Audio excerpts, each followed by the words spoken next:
jamaah, oh jamaah. Alhamdulillah. Alhamdulillahirrabbilalamin, kita masih di Islam itu Indah. Dan alhamdulillah langsung aja ya aku mau ngebacain lagi pertanyaan-pertanyaan dari jamaah yang sudah masuk ke media sosial Islam itu Indah. Yuk kita langsung masuk ke segmen Tanya Dong Ustadz. Kami semua tanya dong Ustadz. Pertanyaan selanjutnya jamaah dari Instagram @rizky3143. Assalamualaikum Ustadz, mau bertanya Ustadz. Katanya kalau mimpi copot gigi, ini yang tadi nih. Copot gigi ada saudara kita yang berpulang ke rahmatullah. Apa benar ya Pak Ustadz? Karena ada pengalaman saya pernah mimpi copot gigi, kakak dan adik saya sudah mendahului menghadap Allah. Itu cuma kebetulan saja, apa memang mimpi itu cuma bunga tidur saja? Mohon penjelasannya Ustadz Maulana. Terima kasih langsung Ustadz Maulana. Iya, sebelumnya mohon maaf bukan kapasitas semacam kami yang bisa menakwilkan mimpi. Dan ada memang buku mimpi yang pernah saya baca yang tebalnya tebal banget. Dan itu saya baca satu-satu. Dan perasaan aduh bukan ranahnya kita bisa menakwilkan mimpi. Dan kalau berbicara tentang gigi, yang mana yang copot? Gigi ke depan, gigi apalagi gigi taring atau gigi geraham yang belakang itu beda-beda maknanya sebenarnya. Saya pernah baca itu beda-beda artinya ternyata. Kalau gigi belakang yang copot itu bisa jadi berumur panjang. Oh. Coba, justru bukan cepat mati. Justru berumur panjang. Yeah. Kapan orang berumur panjang? Nanti habis gigi belakang itu. Oh, terakhir, paling terakhir ya. Kemudian mohon maaf kembali lagi. Tetap berbaik sangka, semoga kita diberikan umur panjang. Itu aja. Ya Allah, jadi kalau ada copot giginya, niatkan aja. Mudah kalau copot semua sos gimana? Oh mudah-mudahan kita jadi nenek-nenek kayak kanan. Berarti berumur panjang insya Allah. Lebih gitu baik ya. alihkan ke arah yang positif. Baik, Masya Allah, alihkan ke arah Kasian yang positif. banget gigi yang copot, adeknya mati. Nauzubillahiminzalik. Tapi terima kasih ya jamaah sudah bertanya ya. Terima kasih Ustadz Maulana sudah menjawab. Pertanyaan selanjutnya dari Instagram @mbakimril. Assalamualaikum Ustadz, saya pernah mimpi meninggal. Tapi katanya kalau mimpi meninggal umurnya akan panjang. Apakah benar Ustadz? Benar nggak ya Habib Abdullah? Jadi kalau seseorang mimpi meninggal, Ya. ini kadang-kadang ada 6 tafsirnya. Macam-macam. 6? Iya. 6 tafsir, Ada satu. 6 tafsir. Tapi saya nggak mau sebutin semuanya. Oh, Ustaz. enggak. Ada satu aja nih saya Satu Habib aja, mau ya. sebutin. Ya. Ini sangat krusial. Kenapa? Karena orang mimpi meninggal itu harus tahu ceritanya dulu. Jadi dia harus tahu cerita mimpinya nih, mimpi karena sakit atau misalnya dia pas meninggal ngelihat dirinya kan, karena kalau mimpi orang meninggal itu angle-nya beda. Bukan dia yang ngerasain mimpi, kalau dia yang mimpi gelap karena kan matanya ditutup. Tapi dia angle-nya beda kalau kayak kita kamera gitu kan. Biasanya kita yang ngelihat ini kita diliatin bahwa diri kita yang meninggal. Nah itu perlu tahu, misalnya kayak ada orang-orang di sekitarnya.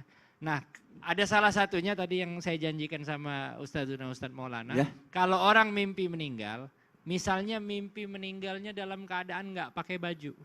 Nah ini berarti dia bakal miskin. Tapi kalau seseorang mimpi meninggal, kemudian dia di atas kasur. Nah ini tandanya dia mau dapat rejeki ataupun naik pangkatnya. Beda. Ya, padahal sama-sama mimpi meninggal. Makanya juga kadang-kadang ada tafsir yang lain lagi. Begitu orang mimpi dirinya meninggal, malahan dia ditegur bahwa dia itu belum bertaubat kepada Allah. Ada lagi hal yang lainnya lagi, bahwa dia pernah menzolimi orang.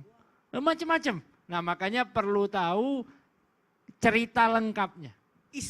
Historinya tadi. Makanya kalau orang mimpi tadi kayak Ustadz Maulana bilang bahwa gak semua orang bisa mentakbirkan ru'yah. Ada orang-orang khusus memang yang terhubung dengan Quran, dengan hadis dan lain sebagainya. Dan perlu seorang ulama yang istiqomah dapat menceritakan kepada dia dan mentakwilkan kepada dia dan juga menggambarkan kepada dia bagaimana mimpinya tersebut. Sehingga apa? Sehingga mendapatkan solusi.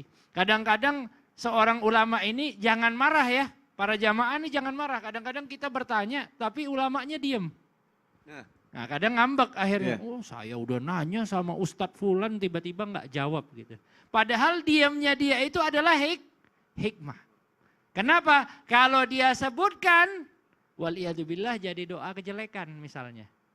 Kenapa? Karena dia begitu ngasih tahu tentang mimpinya yang buruk. Tapi misalnya dia nyampaikan tentang yang baik, akhirnya ini gini, menceritakan kabar gembira menjadi satu kebaikan. Baik, Masya Wallahu Allah. taala. Terima kasih Habib Abdullah penjelasannya. Semoga terjawab ya jamaah yang di rumah. Dan terima kasih sudah mengirimkan pertanyaannya ke media sosial Islam itu Indah. Sekarang jamaah kita sama-sama akan mendengarkan muhasabah dan juga doa yang akan dibawakan oleh Ustadz Syam. Silakan Ustadz. Bismillahirrahmanirrahim. Tabe guru-guruku, jamaah Islam itu indah yang dimuliakan Allah Subhanahu wa taala.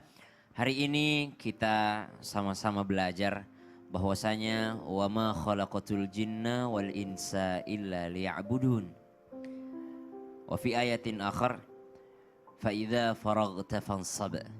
Ternyata kita tidak akan pernah bisa terlepas menjadi seorang hambanya Allah Subhanahu wa taala, menjadi seorang abdinya Allah Subhanahu wa taala. Seorang budaknya Allah Subhanahu wa taala. Yang mana di dalam tidur pun kita dikendalikan oleh Allah Subhanahu wa taala. Maka ternyata bukan mimpinya yang kita kejar, tapi bagaimana kita menjalankan adab-adab kita sebagai seorang muslim, mengikuti sunnah baginda Nabi sallallahu alaihi wasallam sebelum kita ke tempat istirahat kita.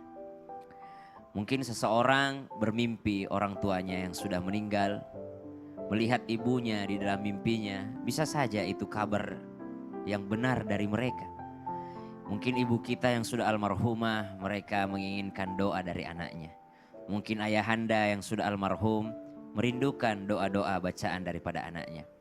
Jangan tunggu bermimpi melihat ruh ayah kita. Jangan tunggu bermimpi melihat ruh ibu kita baru kita mau mendoakannya. Setiap hari, setiap saat, setiap waktu sholat, jangan lupa untuk mendoakan mereka.